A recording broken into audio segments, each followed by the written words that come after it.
Hey bro, is your leg okay? Yeah, bro, my leg is fine, don't worry. Why are you limping? Yeah, I just had brain cancer when I was 13. Bro, I am so sorry. Like, I really didn't try to offend you in any way. Like, I really didn't mean like that. Like, honestly, I thought you had like a sprained ankle, but I am so sorry, bro. Don't worry about it, I'm very open to talking about it, so it's not a big deal. My name is JimmyLi, and I get asked this a lot.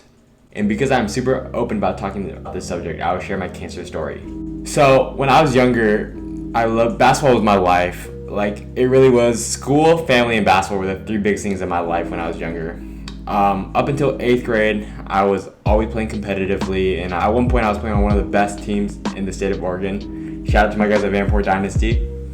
I remember one day I went to one of my workouts. I guess you could say ball really was life back in the day. But one day I remember going to one of my basketball workouts, feeling a little bit different, but I really didn't know what was happening. My whole life I've been ambidextrous, and I went to one of my workouts. My coach noticed something right off the bat. He said, "Jimmy, why don't you go using your left hand as much?" I simply responded, "I don't know, coach." I completely blew him off, and I didn't really think anything of it. A few weeks go by, and things start to get worse and worse. I noticed I didn't like my left hand as much as I used to. Coach told me to go to the doctors and to go get it checked out, so I did, as he said. After the doctors ran a couple of tests on me, they told me, "Jimmy, we think you have a stroke. You're going to go into physical therapy for 6 to 8 months. We'll have you right back on the court just like you were before." So I was like, bet, went to go do my physical therapy. 6 months go by, I'm still playing basketball and doing physical therapy at the same time. And my left arm and left leg are starting to get worse and worse. And 6 months go by and still no improvements. If anything, it's gotten worse from the beginning. Nobody knew what was wrong, and we went in for another checkup.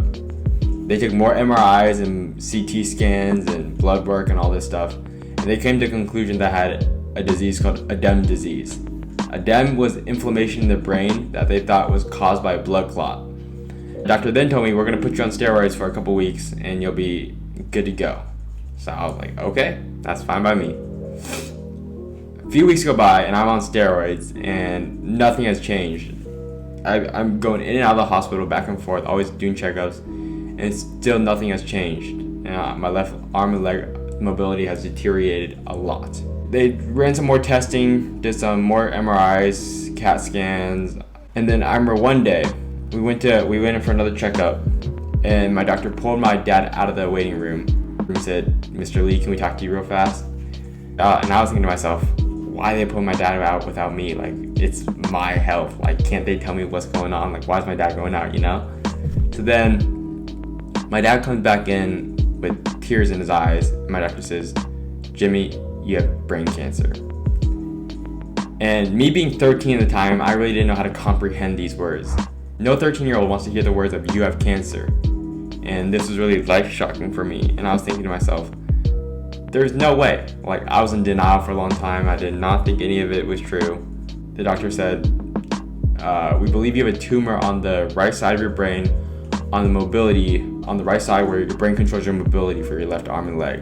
The tumor is pressing up against your brain, and you're going to go in for emergency brain surgery tomorrow." I don't buy any of it. I think it's just a bad dream. I don't think any of this is true. So I like my doctor and I say, "I do not have brain cancer." And my doctor says, "You do, and I don't think you're ever going to play basketball again." This broke my heart because basketball has been my whole life for those 13 years of age. Basketball was always there for me when I needed it. It was honestly my first true love, I guess you could say.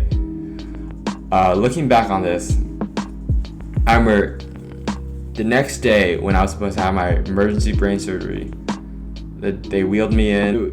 It still didn't feel like reality. I did not think it was true at the time being. And they put me into the hospital, and I remember waking up in the most pain of my life. Like, I'm telling you, brain surgery is not the move. I do not wish that on anybody. After brain surgery, my doctor said, "We're going to put you on chemotherapy and radiation for 6 months of chemo and 3 months of radiation." Chemotherapy was by far the hardest thing I've ever done. Like, it was terrible. I remember chemotherapy couldn't make me eat. It made me weak all the time. I lost all my hair. It was literally the worst thing that's ever happened to me. The worst part was the throwing up, though. I couldn't eat and I would throw up, and then I would eat and I'd throw up, and then I'd be hungry and I'd throw up, and it was a mess. I was just throwing up maybe 20 to 30 times a day. on average. On a good day, maybe 20 to 30 times, and it was just not a fun time.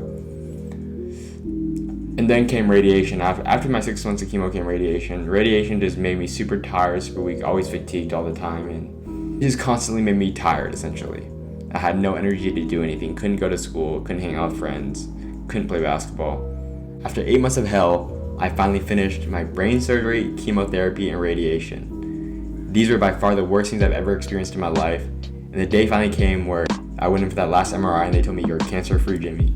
That was the happiest moment of my life when I beat cancer. Starting freshman year, the head varsity coach asked me if I wanted to be the team manager.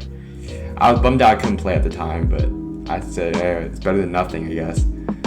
So I took on the role as team manager from a high school varsity team. I brought it upon myself to be the best team manager in Oregon. I gave myself that label and stuck with it all throughout high school, going above and beyond the normal manager duties and trying my hardest at everything I did. Lake Ridge High School senior JimmyLi is a big deal in the land of the Pacers. Considering just how big Jimmy is, his nickname is worldwide because he just knows everyone in the state. Yeah, he's big time. He's the best manager in Oregon. So we believe that, and he certainly proves that. That's not something that we gave him. He earned that title. So he's the man. And my senior year, my head coach Fred Gold asked me, "Yo, Jimmy, you put in 4 years as a manager. We want to give you your time to shine. Would you like to suit up and start on senior night?" And this was really shocking to me because I never think I'd play basketball again after cancer. Opening play, I got the tip, dribbled down the court, and I scored the first 2 points of the game.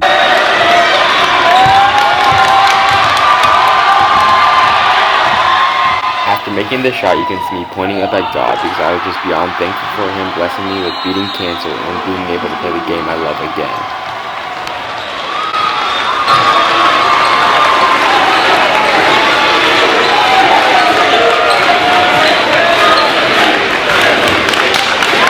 It was a really big time in my life, and I got into Sports Center a week after that for making a touching story, which was pretty cool. Get Jimmy on Sports Center was trending after the game on Twitter. How do we know about the JimmyLi story? Trying got worldwide to the worldwide leader.